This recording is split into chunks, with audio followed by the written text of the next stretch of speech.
Shabbat Shalom. I'm Rabbi Litwak from Temple Sinai. What constitutes a life well lived? A life of blessing, a life lived to its fullest. This week we marked Rosh Chodesh, the beginning of a new month. We prayed, grant us a long life, a peaceful life with goodness and blessing, sustenance and physical vitality, a life informed by purity and piety, a life of abundance and honor, a life embracing piety and a love of Torah, a life in which our heart's desires for goodness will be fulfilled. That would be a full life of blessing. This particular month of Elul offers us a second reason to dwell upon this question of a life well lived. It is a month in which we are encouraged to take a cheshbon hanefesh, an accounting of our souls.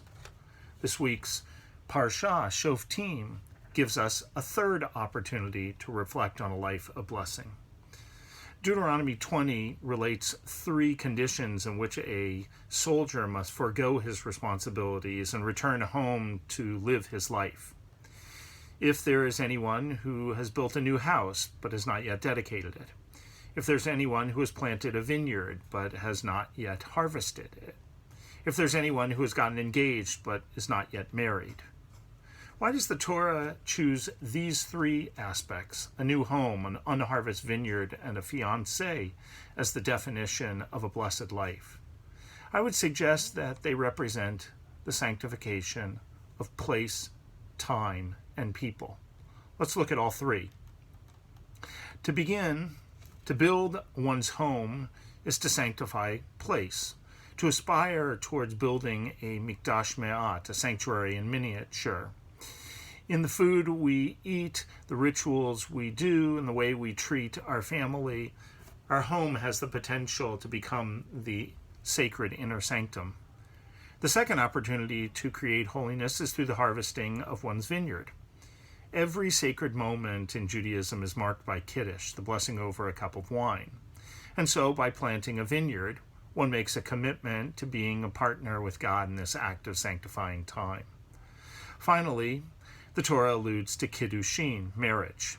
When a couple recites the traditional vows, Harei at mekudeshet li, they are declaring their intention to set aside their relationship with all others as wholly different than all others.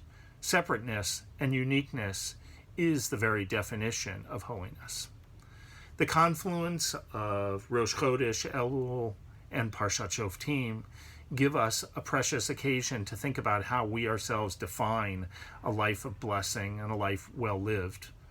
Have we created communities, fulfilled our occupations, and fostered friendships that speak to the best of Jewish values and our truest selves? What other tasks have we completed that have brought Kedusha into the world?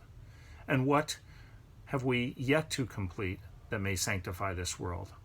Finally, do we reach out to feel God's presence, or do we turn away, ignoring God's presence and our own potential for holiness? Shabbat Shalom.